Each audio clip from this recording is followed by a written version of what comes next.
Contraponto está começando agora e o programa de hoje vai falar sobre a Copa do Mundo no Brasil. A Copa de 2014 que levantou tanta polêmica.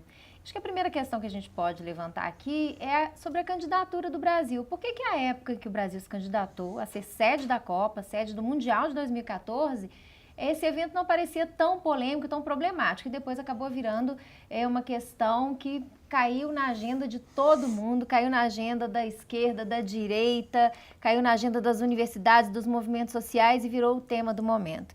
Zé Luiz, o que você atribui, primeiro, à nossa candidatura? O que levou o Brasil a se achar capaz de receber esse evento de um porte tão considerável? Pois é, acho que é importante a gente pensar que foram, na verdade, duas candidaturas, né? A candidatura à Copa, à realização da Copa do Mundo e uma candidatura para a realização das Olimpíadas. E se a gente olhar um pouco a história desses eventos, nós vamos perceber que isso tem enfim, quando a gente fala uma Copa do Mundo, são bilhões de pessoas, metade do planeta está assistindo isso. A Olimpíada também é a mesma coisa, né? Então, tem uma repercussão imensa e uma repercussão muito importante de propaganda de um país. E o Brasil se encontrava naquele momento. Aliás, ainda se encontra, a gente continua crescendo, mas naquele momento nós começamos a chamar a atenção do mundo inteiro, né? Um crescimento econômico sólido e contínuo, no meio a um mundo em crise, né? A Europa já vivendo uma crise brutal que continua até hoje, os Estados Unidos também viviam uma crise. Com um período onde houve um processo de inserção social surpreendente. Se pegar os dados que a gente tem hoje, mostram que foram quase 60 milhões de brasileiros que melhoraram de vida nesse período, né? Nesses últimos 10 anos, um pouco mais de 10 anos, né? Quase 14 anos. Então, isso é o momento justamente de mostrar isso para o mundo. Olha, esses eventos vão colocar o Brasil no centro das discussões durante um mês, a Copa do Mundo e a Olimpíada. Vamos lembrar que outros países fizeram isso, né? Por exemplo, quando houve a unificação da Alemanha, né? A Alemanha venceu a Copa, ali naquele período de unificação, onde a Alemanha Oriental se une com a Alemanha Ocidental. Vamos lembrar a China, que realizou as Olimpíadas, a China com um crescimento econômico bárbaro. Porque esses grandes eventos deixam um legado, né? Então, há uma expectativa de que ela traga, além da repercussão, da visibilidade que evento para quem recebe esse evento, ela deixa um legado do ponto de vista estrutural, econômico, como é Barcelona, né? Se tornou uma cidade modelo depois de ter recebido um evento de Eu acho que esse é um segundo aspecto, né? Acho que o primeiro aspecto é esse mesmo, de colocar o Brasil no mundo. Falaram como é que nós estamos economicamente bem, nossa sociedade está se transformando, e isso efetivamente o mundo inteiro está prestando atenção nisso, né? Então isso significa o quê? Mais turismo, mais investimento e etc. Desse aspecto, e não é só o Brasil, a gente tem vários outros. A Rússia agora vai realizar, né, mais uma Copa do Mundo, né? A próxima Copa do Mundo vai ser na Rússia. Então, e aí tem esse segundo aspecto, né? Esses investimentos que vêm e como que você tem investimentos em infraestrutura, né, urbana e de transporte, aeroportos, portos, etc. E movimento, assim, até do pequeno negócio até os grandes negócios, né? A gente nós vamos falar aqui um pouquinho sobre as críticas, né, ao Mundial, mas, de alguma forma, né, desde aquele que fabrica a camiseta, um símbolo do Brasil, um mapinha do Brasil, uma coisa que vira uma lembrança, uma pequena lembrança do país que o turista vai levar, ou seja, há uma movimentação econômica indiscutível, né, inquestionável em relação a sediar um espetáculo desse porte. Eu acho que o telespectador tem que pensar uma coisa nesse aspecto, né, inicial que nós estamos comentando, e que isso não é novidade, né? Isso há muito tempo, há séculos que acontece isso. Às vezes você faz um evento, um encontro, por qualquer motivo. Ninguém ia querer ser candidato a receber um evento desse, né? É lógico, gente. Você faz um encontro, vai um encontro de música, de dança internacional, um encontro de não sei o quê, daqui de esporte, Olimpíada. Isso vai atrair gente do mundo inteiro. Então, primeira coisa, que é uma coisa que é mais permanente do que o próprio evento, porque o telespectador pode pensar, mas o evento demora um mês só, aí depois de um mês voltou tudo como antes? Não, né? Você coloca o país no foco internacional, e se o evento é bem sucedido, como foi bem sucedida a Copa do Mundo aqui, né, isso mostra a nossa capacidade de organização, mostra o país, né, nós tivemos, foi a Copa do Mundo com mais número de sedes, então o mundo inteiro tomou conhecimento lá da Manaus, Natal, Salvador, Porto Alegre, Rio de Janeiro, São Paulo, Belo Horizonte, Brasília, né, onde tinha mais? Tinha lá Mato Grosso, Cuiabá, né, enfim. Então isso mostra o Pantanal, a Amazônia, a floresta, as praias, a diversidade cultural, né, e isso é um ganho que dura muito mais tempo. Além disso, obviamente, essas centenas de milhares de pessoas que vieram para cá vão trazer recursos. E esses recursos não desaparecem na economia. Uma coisa que também as pessoas têm que pensar, vieram aqui, gastaram um mês e aí acabou. Não, gente, eles gastaram um mês, centenas de milhares de pessoas, e esse dinheiro que entrou na economia, entrou aqui em Belo Horizonte e nas outras sedes, no Brasil afora, mesmo em lugares não sede, esse dinheiro continua circulando. Foi para o comerciante, esse comerciante agora vai investir, vai comprar, você aumentou a riqueza em circulação. Isso também é algo que permanece mais do que esses 30 dias.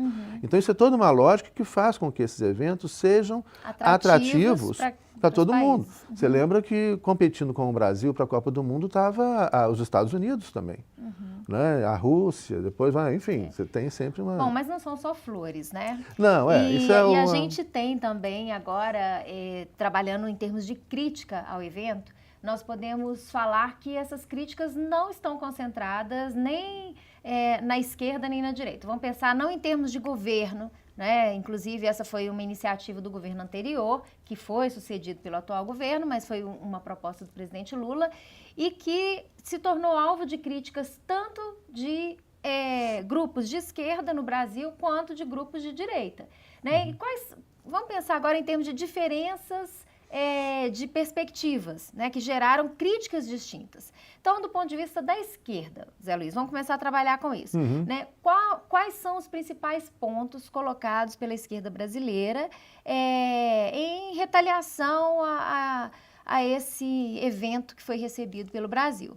Né? E a gente unta na cara, né? Que é ser um evento de elite, um evento que não cria acesso às pessoas com a renda inferior, que isso a gente pode ver pelo perfil do torcedor que compareceu aos estádios, né, como é um evento altamente elitista, seletivo, economicamente. Né? Então, eu acho que partindo daí a gente tem a questão central levantada pelos movimentos de esquerda. Isso eu acho que é um primeiro aspecto importante e que a gente até num programa há mais tempo, a gente já começava a denunciar isso no que já estava virando o futebol brasileiro, seguindo um rumo que também ocorreu no resto do mundo, que ocorreu na Europa também, essa elitização do futebol, ou seja, o preço de uma entrada de futebol, nossa, hoje você ir outro dia eu fui ver um jogo do Cruzeiro, né, com R$100 para ir ali no setor, que não é o principal setor, é muito caro, né? Além disso você vende, né, cadeiras, esse sócio-torcedor, enfim, o futebol se tornou algo muito rentável, né, para os clubes de futebol e para as empresas que patrocinam, para os empresários, e que hoje movimenta bilhões. É que não é um fenômeno brasileiro, né, Zé Luiz? Não, é um fenômeno isso começa mundial, na Europa. Especialmente na Europa. Né? Isso começa na Europa. Alguns países, curiosamente, não têm tradição no futebol, que são países que têm um público que seria significativo, como é o caso da Índia, que não tem nenhuma tradição no futebol. Não tem interesse por isso. A China, outra cultura, que já tentou algumas vezes impulsionar esse setor, mas também sem grande sucesso. Vai indo devagarinho, até participou da última Copa do Mundo com a seleção deles, e sem né? fazer nenhum gol, né? Sem nenhuma expressão. Mas estão caminhando.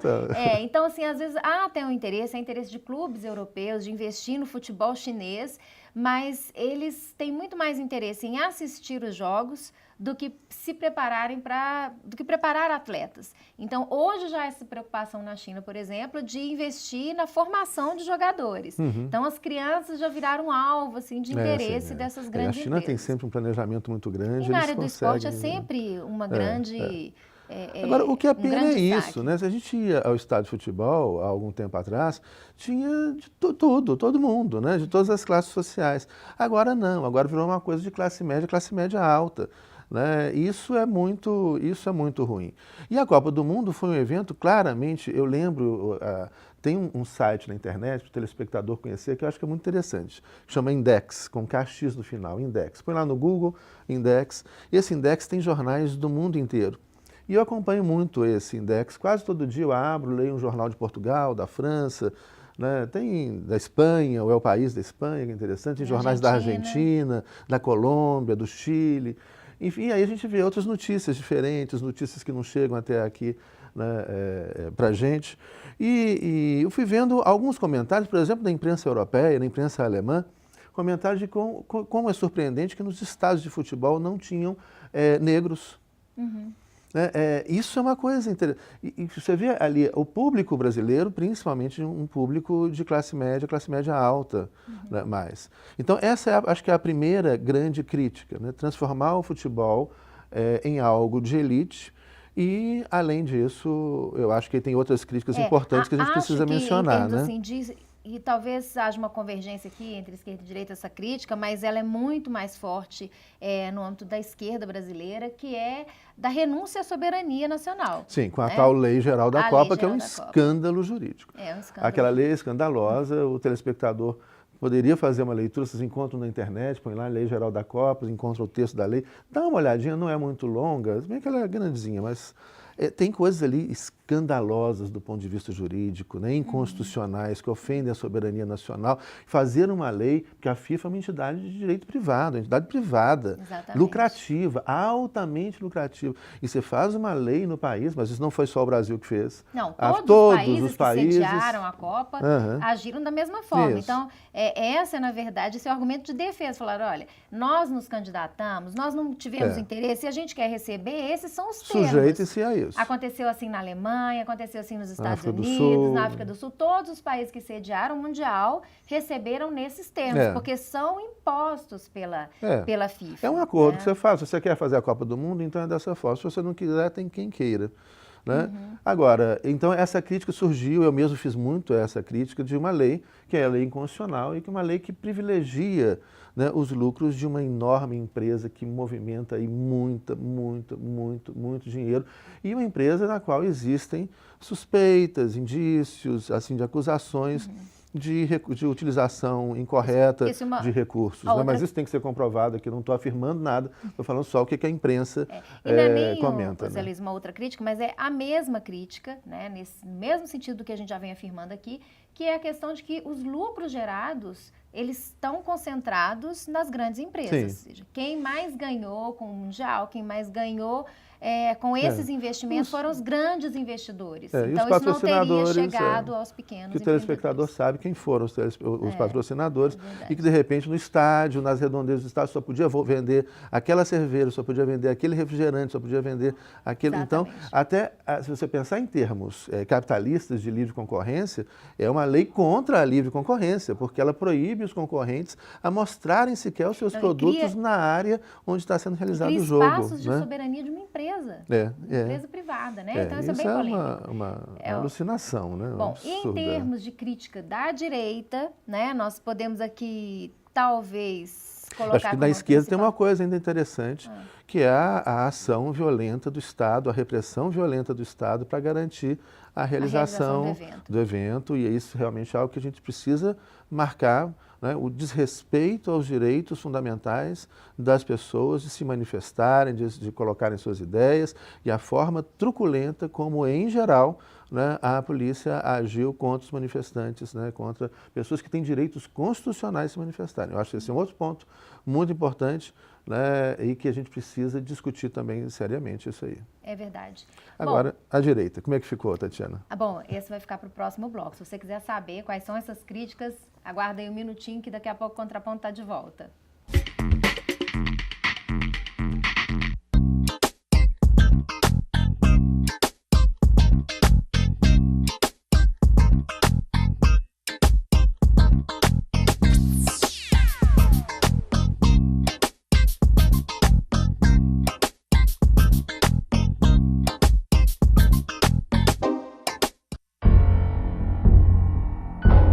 Você sabe o que ele faria se alguém o provocasse xingando, ofendendo, chamando para a briga? Nada. Minha vida vale mais do que qualquer briga ou discussão. No Brasil, milhares de pessoas são mortas por motivos fúteis. Conte até 10. A raiva passa, a vida fica. Paz. Essa é a atitude. Uma campanha do Conselho Nacional do Ministério Público e ENASP.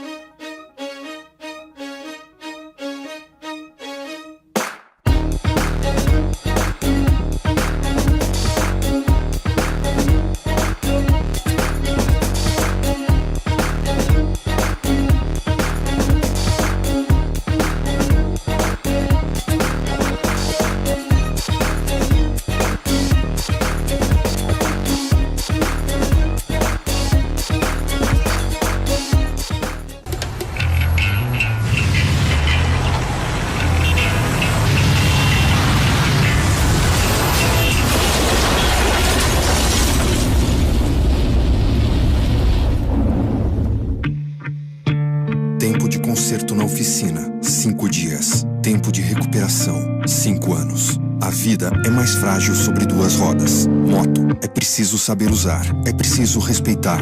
Ministério das Cidades, Governo Federal.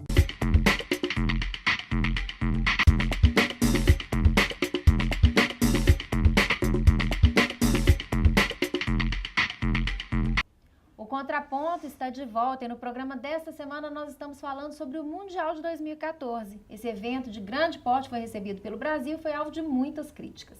No primeiro bloco nós falávamos sobre as críticas provenientes da esquerda brasileira e agora a gente ficou com o compromisso de falar sobre as críticas feitas pela direita, né? E que, em geral, tem um padrão nessas críticas, né, Zé Luiz? Sim, que é uma crítica relacionada com a incompetência do Estado, com a desorganização, com a incapacidade de receber um evento de grande porte. E uma coisa que eu acho muito curiosa, que é também um padrão, né, na direita, que hoje é aqui oposição ao atual governo, que é de fazer acusações, mas não são acusações, são julgamentos, né, sem o devido processo legal, sem ampla defesa, sem contraditório, que não se restringe às críticas ao governo brasileiro, mas, de um modo geral, a qualquer evento que esteja relacionado com uma discussão em que implique questões ideológicas em termos de direita e esquerda, de alinhamento internacional, de parceiros ou não do atual governo. Então, por exemplo, uma coisa que me chamou muito a atenção, recente, é a queda do avião, né, o abate do avião da Malásia, e que a forma como foi noticiado por alguns canais de comunicação é atribuindo a responsabilidade ao presidente da Rússia, o Putin, com toda a convicção de que ele é o responsável pelo ataque ao avião da Malásia. Mas, assim, é escandaloso como os meios de comunicação não têm a menor responsabilidade com esse tipo de acusação. E o mesmo acontece em relação ao evento da Copa do Mundo, que tem que ser fiscalizado, tem que ser controlado, e existem os meios institucionais para isso, e eles devem ser acionados. Mas o que se cria é uma falácia em que ninguém consegue dizer os números, a empresa que deve ter, é provável que tenha ocorrido, precisa ser apurado e precisa haver responsabilização. Mas a questão é tirar o todo pelo particular. Isso é esse jogo que eu acho muito curioso, né? Como você contamina toda uma ação política, todo um investimento político, ideológico, econômico, social, simbólico, com um particular, né? Com uma coisa particular. É a generalização, né? Você pega um fato pontual para generalizar e dizer, não, todo mundo é assim. Se houve um caso de corrupção no governo X ou Y, falar, o governo todo é corrupto. Né? Se alguma pessoa errou, né, você coloca, não, todo partido, todo governo, todas as pessoas erraram. Isso é uma estratégia ideológica muito comum e muito perigosa e que eu acho que nós, cidadãos brasileiros, devemos refutar esse tipo de coisa. E lembrar uma coisa que é muito interessante para o Estado de Direito que a gente vive. Eu acho que a gente tem que levar a sério, tomar as providências devidas, né? Aquilo que for tomado conhecimento tem que ser levado às autoridades, isso mas é com responsabilidade. nos espaços para esse tipo de apuração. né? O que não dá é sair acusando. O que eu queria lembrar ao telespectador, que é algo muito importante, a gente vive no Estado de Direito. E nesse Estado de Direito é o seguinte, eu não posso chegar aqui, ou nenhuma pessoa pode chegar, não é só na televisão, em nenhum lugar, num bar de esquina que seja, e sair falando, fulano é corrupto, ciclano é corrupto, fulano não sei o quê, porque isso é crime. Uma pessoa que acusa outra pessoa sem provas, né, é crime. E aí tem que ter, no Estado de Direito, tem que ter o devido processo legal, a pessoa tem que ter o direito a se defender, tem que ter a sentença, a condenação. Aí sim, essa pessoa foi culpada, vai pagar pelo erro que ela cometeu. Não, interessante, que eu falei até com uma pequena inconfidência, numa discussão, Zé Luiz falando, defendendo, né, a necessidade de levar essas questões a sério. Numa discussão, ele foi acusado, falou assim, então você está defendendo, você deve ter recebido dinheiro também para a Copa do Mundo. Eu falei, bom, meu senhor, o senhor que está falando isso... Agora já é crime, Agora já é crime. Agora você já está aí cometendo um crime de calúnia e vai acabar sendo responsabilizado criminalmente por isso também. Não pode ser assim. Não pode ser assim. Mas essa preocupação é recorrente. A gente recebeu a participação aqui, eu quero agradecer a participação da Rosina Bernardo, que é estudante de Direito do Centro Universitário Newton, né, conhecido como Newton Paiva. E a Rosina mandou aqui para a gente várias questões, algumas nós já até respondendo, e eu quero agradecer aqui essas perguntas, Rosina, mas entre elas tem aqui, Zé Luiz, eu vou passar a bola aqui para você, né? Qual a relação entre a Copa e as obras públicas feitas na cidade? Será que o município fez toda a reforma visando a Copa, começando as obras poucos meses antes, né? Será que não seria um meio para burlar na licitação para o superfaturamento das obras? Foi isso que aconteceu com o viaduto que caiu e matou 2 pessoas? Foi constatado por um perito que foram usados 1/10. Foi usado 1/10 das ferragens necessárias para a sustentação do viaduto. Com a visita dos turistas, com a Copa, realmente teve retorno? Isso a gente já respondeu, mas eu acho que a gente pode concentrar aqui nas questões relacionadas com os eventos em Belo Horizonte, né? Por favor, responda a Rosina, Zé Luiz. Eu acho que esses eventos, né, Copa do Mundo, Olimpíada, viram um grande pretexto, e não só pretexto, mas conseguem canalizar investimentos, financiamentos, pessoas de vários grupos, né, de empresariais que possam estar dispostos a investir em infraestrutura ao lado do investimento público, né? Então, isso que acontece. A gente vê, olha, esses recursos, o caso que ela menciona aqui, por exemplo, das obras aqui em Belo Horizonte, em geral, são obras com recursos do governo federal, mas executadas pelo governo municipal. As suspeitas que ela levanta, as preocupações que ela levanta, como eu disse há pouco tempo, elas são importantes, precisam ser apuradas, mas precisam ser apuradas pelos meios corretos, né? Parece aí, e o que o jornal tem dito, há sérios problemas, né? O uso de menos aço, já houve um problema no projeto, um problema na execução, um problema na fiscalização, que é muito, muito sério. Mas isso tem que ser apurado. Nós não podemos sair xingando, acusando, apontando o dedo sem ter provas, né? Eu acho que isso é algo que a gente precisa cultivar aqui no Brasil. Não dá para sair apontando o dedo para as pessoas, corrupto, bandido, blá, blá. A culpa é de fulano. A culpa é de fulano e ciclano. Não, tem que apurar, tem meios de apurar, tem que ter prova. E isso é uma grande conquista do Estado de Direito, que é o devido processo legal, né? É verdade. Bom, tem um outro aspecto em relação ao Mundial que eu não queria deixar de falar aqui no programa, que é a questão simbólica, né? Eu tive a oportunidade de assistir um jogo no Mineirão, eu assisti a disputa entre Brasil e Chile. A minha foi o jogo que eu assisti no estádio. E eu até pensei assim, gente, eu acho que quando eu assisto em casa da televisão, eu presto mais atenção no jogo, porque eu ficava mais atenta à manifestação das pessoas, tudo me chamava atenção, o comportamento das pessoas, e isso, para mim, foi muito, muito marcante, né? Esse exacerbamento do nacionalismo, né? Aquela música que não parava de entoar de eu sou brasileiro com muito orgulho, com muito amor. E o mais curioso é que depois de uma derrota assustadora, como foi aquele 7-1, uma coisa absolutamente atípica, nunca mais vai acontecer, eu acho que na história do futebol, nos mundiais, né? Um evento realmente que extrapola qualquer previsibilidade.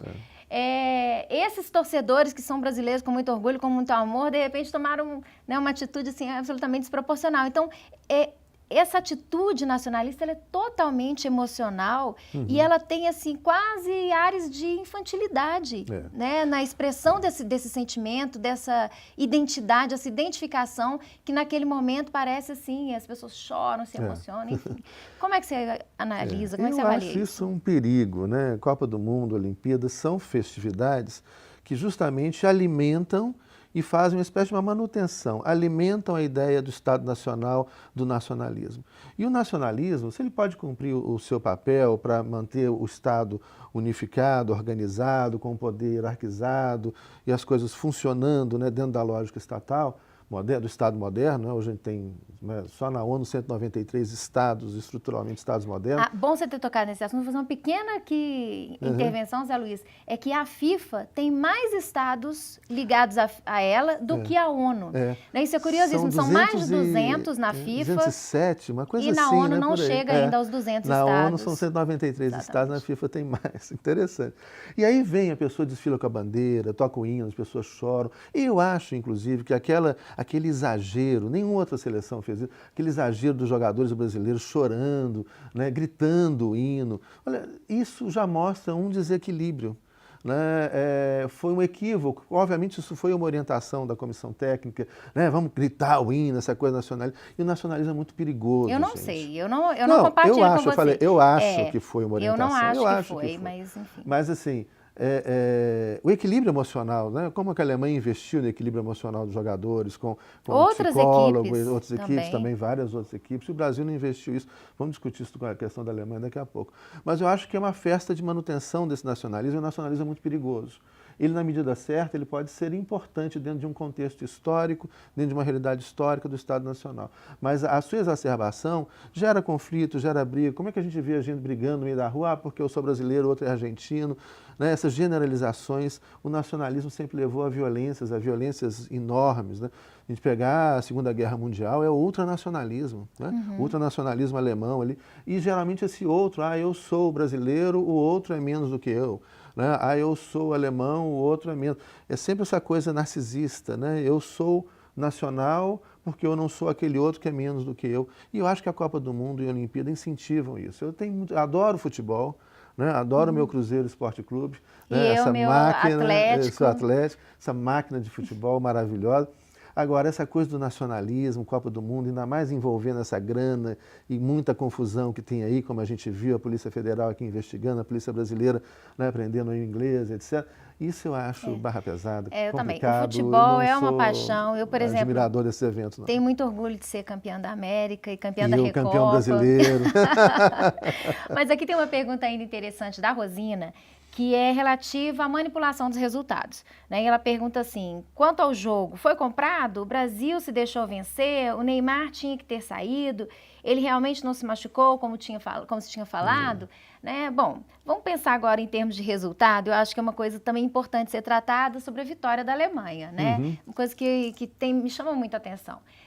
Rosina, te respondendo a essa questão, eu particularmente não acho que haja uma manipulação desse nível. Acho que pode haver em torneios, como qualquer torneio, algum tipo de manipulação, de favorecimento, acordos talvez muito pontuais, mas esse tipo de manipulação, enfim, particularmente, envolve muita gente eu ali, não, né? eu não acredito, mas eu também não posso te afirmar nem que sim, nem que não. Isso é uma opinião pessoal. Mas que teve no Campeonato da Itália, teve juízes presos, jogadores presos por vender resultado. Isso acontece. Não, mas aí, país nesse que caso, já matou jogador que voltou porque não teve resultado.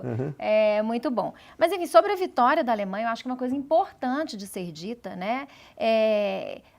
Essa imagem que se criou em torno da Alemanha como uma equipe solidária, enfim. Eu até escrevo isso no Jornal Plural, que tem disponível na internet, a próxima edição, eu falo exatamente sobre isso, um jornal, inclusive, do Centro Universitário Newton Paiva, que eles têm uma estratégia de marketing e de estrutura que é levar a sério o esporte, né? levaram com profissionalismo e talvez isso esteja mais relacionado com a vitória. E foi tudo ensaiadinho. As pessoas falam, a Alemanha fez... Teve Não, o uma investimento postagem deles no Facebook tão ridícula. na Bahia. Né? A Alemanha fez mais em um mês, sei lá, do que o governo governo em não sei quanto tempo. Isso é ridículo. Ali é investimento privado, investimento ele vai virar um imobiliário. resort. Tem nada de bonzinho. Exatamente. Ali... Isso é tudo marketing, foi tudo ensaiado. Acorda, gente, isso é bobo. Né? Aquilo era um investimento, né, inicialmente para um condomínio residencial. E agora vai ser explorado por causa da repercussão, enfim, da vitória da Alemanha, e atrativo que virou o local vai ser um hotel de luxo. Então, o que tem nisso aí é muito mais dinheiro, muito mais objetividade no tratamento. E né, competência, eficiência dentro disso. Tinha um técnico, eu falo, olha, uma seleção que investir em um psicólogo que acompanha os jogadores, ela vai ter um diferencial, tem que ter. Né? Bom, tem muito mais para a gente discutir, mas enfim, o programa chegou ao fim. Na semana que vem, o Contraponto volta com mais uma discussão aqui para você. Acompanhe a programação da TV Comunitária. Até a próxima semana.